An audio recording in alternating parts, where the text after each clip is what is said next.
Excuse me sir, വിളിച്ചെന്ന് പറഞ്ഞു. ഓ, ഞാൻ എച്ച്.ആറിലോട്ട് വിളിച്ച കാര്യത്തിനായിരുന്നു. ഞാൻ വിളിച്ചായിരുന്നു. കാരണം കഴിഞ്ഞ ദിവസം ഞാൻ സിസ്റ്റത്തിൽ നോക്കിക്കഴിഞ്ഞപ്പോൾ ഒരു ക്വാർട്ടർ LOP എന്ന് കണ്ടു. ഞാൻ എച്ച്.ആറിലോട്ട് വിളിച്ച് ചോദിച്ചപ്പോൾ അവർ പറഞ്ഞു ഹാഫ് ഡേ സാലറി കട്ടാക്കും, 10 മിനിറ്റ് ലേറ്റ് ആയിട്ടാണ് വന്നതെന്ന്. അതെ, അന്ന് ഞാൻ 10 മിനിറ്റ് ലേറ്റ് ആയിട്ടാണ് വന്നത്. കാരണം കഴിഞ്ഞ ദിവസം ഞാൻ ഓവർ ടൈം കഴിഞ്ഞാണ് ഇവിടെ നിന്ന് പോയത്. ലേറ്റ് ആയിട്ടാണ് പോയത്. രാത്രി ഏകദേശം ഒരു 10 മണി 10:30, 8:30 ഷിഫ്റ്റ് ആയിരുന്നു. ഞാൻ 10 മണി 10:30 ഇവിടെ നിന്ന് പോയി കഴിഞ്ഞപ്പോൾ.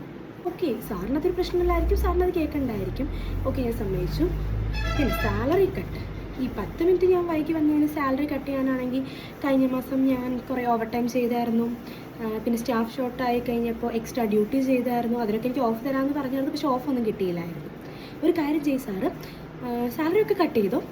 അപ്പോൾ ഞാൻ ഈ എക്സ്ട്രാ ചെയ്ത ദിവസങ്ങളുടെ ക്യാഷ് അതും കൂടെ അങ്ങ് ഇട്ടേച്ചു സാലറി കട്ട് ചെയ്തു. ഏകദേശം ഒരു 7 ഡേയ്സിൻ്റെ അടുത്ത് ഉള്ള അവേഴ്സ് ഞാൻ എക്സ്ട്രാ ഡ്യൂട്ടി ചെയ്തിട്ടുണ്ട്. അപ്പോൾ ആ 7 ഡേയ്സിലായിട്ട് ഉള്ള സാലറി എനിക്ക് തന്നിട്ട് ഈ ഹാഫ് ഡേയുടെ സാലറി സാറങ്ങ് കട്ട് ചെയ്തു. അയ്യോ, ഇപ്പം അങ്ങനെ അങ്ങ് സാറ് ആ ഹാഫ് ഡേ വേണ്ട, അത് അപ്രൂവ് ആക്കി തരാമെന്നങ്ങ് പറയണ്ട.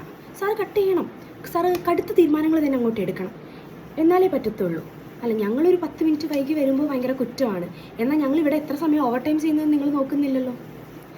വേണ്ട, സാറിൻ്റെ ഇഷ്ടം പോലെ തന്നെ ചെയ്യാം. ആ ഹാഫ് ഡേ സാലറി കട്ട് ചെയ്തോ. ബാക്കി 7 ഡേയ്സിലേക്കുള്ള സാലറി എനിക്ക് എക്സ്ട്രാ കയറണം. എൻ്റെ അക്കൗണ്ടിലേക്ക് ഈ മാസം കയറിയേ പറ്റൂ.